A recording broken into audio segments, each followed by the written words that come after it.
Assalamualaikum warahmatullahi wabarakatuh. Pada video kali ini saya akan menjelaskan sebuah materi dari statistika lagi yang berjudul Analysis of Variance atau ANOVA. Untuk mempermudah pembahasan, saya akan menggunakan contoh kasus dari pertanian. Misalnya sebuah petani ingin mencari tahu apakah perbedaan pupuk kandang, pupuk urea maupun tanpa pupuk yang disebut treatment itu mempengaruhi tinggi rata-rata yang dihasilkan dari tanaman yang dia rawat. Untuk itu, dia membuat sebuah uji hipotesis di mana H0 berbunyi bahwa setiap mean dari grup itu memiliki tinggi yang sama. Sedangkan untuk H1 memiliki setidaknya satu mean yang tidak sama dengan grup-grup lainnya. Nah, untuk mencari perbedaan tersebut, kita dapat membandingkan satu persatu. Misalkan mean grup 1 dibandingkan mean grup 2. Bisa juga dengan ditambahkan ataupun dikuadratkan baru ditambahkan. Atau juga bisa dengan membandingkan mean group dengan grand mean, yaitu mean dari total seluruh sampel yang ada. Misalnya di sini mean group 1 dibandingkan dengan grand mean itu memiliki jarak yang diindikasikan dengan panah hijau ini. Begitupun dengan sampel-sampel lainnya. Nah, jarak tersebut apabila dikuadratkan menyerupai sebuah varians atau variasi. Nah, di dalam ANOVA ini terdapat dua jenis variasi. Variasi yang pertama yaitu SSE atau variasi di dalam grup. Variasi yang tinggi di dalam grup itu dapat dilihat di gambar yang sebelah kiri, di mana nilai tertinggi dan nilai terendah memiliki jarak yang cukup jauh.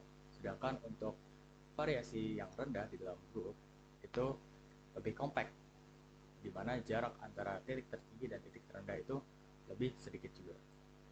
Selanjutnya ada juga variasi antar grup, di mana menggunakan perbandingan yang tadi antara grand mean dan juga mean tiap grup, kita dapat menentukan apakah variasi tersebut rendah atau tinggi. Jika rendah, variasi tersebut akan mendekati 0, atau jika dibandingkan dengan grand mean.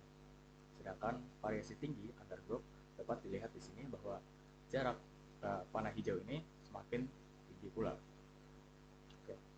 Berdasarkan observasi yang telah kita lihat, kita dapat menyimpulkan bahwa jika SSA-nya rendah, kita jangan menolak H0, apapun SSA-nya tidak berpengaruh. Sedangkan apabila SSA-nya tinggi, kita dapat menolak H0, tapi ada syarat tambahan. Apabila SSA-nya rendah, jelas meannya berbeda, karena variasi yang rendah tidak terjadi overlap di antara setiap grupnya, sehingga dapat dengan jelas kita buktikan bahwa di sini terdapat memiliki mean yang berbeda, sehingga kita dapat tolak H0. Sedangkan apabila SSE-nya tinggi, kita sulit menentukan apakah perbedaan mean ini diakibatkan dari variasi di dalam grup atau karena perbedaan treatment. Makanya kita tidak bisa langsung menolak H0. Oleh karena itu, dapat disimpulkan bahwa mean group cenderung berbeda saat MSA itu lebih tinggi daripada MSE. MSA itu apa? Merupakan SSA dibagi dengan degree of freedom-nya. Begitupun dengan MSE. Nah, untuk menentukan kapan kita harus menolak H0 atau tidak, kita dapat menggunakan sebuah statistik yang namanya F-test, yaitu merupakan rasio antara MSA dibagi dengan MSE. Jika nilai F itu kecil, maka SSA-nya juga kecil, sehingga tidak cukup bukti untuk menolak H0. Sedangkan apabila nilai F-nya tinggi, itu berarti SSA-nya juga tinggi, sehingga berkemungkinan cukup bukti untuk menolak H0. Nah, kapan sih nilai F-nya ini terlalu besar untuk menolak H0?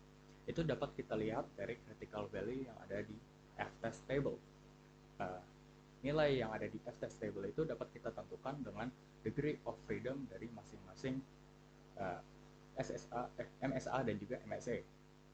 Jika nilai F yang kita hitung lebih besar dari nilai F yang ada di table, kita dapat menolak H0. Sedangkan apabila nilai F yang dihitung itu lebih kecil dari F yang ada di table, kita tidak bisa atau jangan menolak H0. Oke, sekian penjelasan dari saya terkait dengan ANOVA. Kurang lebihnya mohon maaf. Wassalamualaikum warahmatullahi wabarakatuh.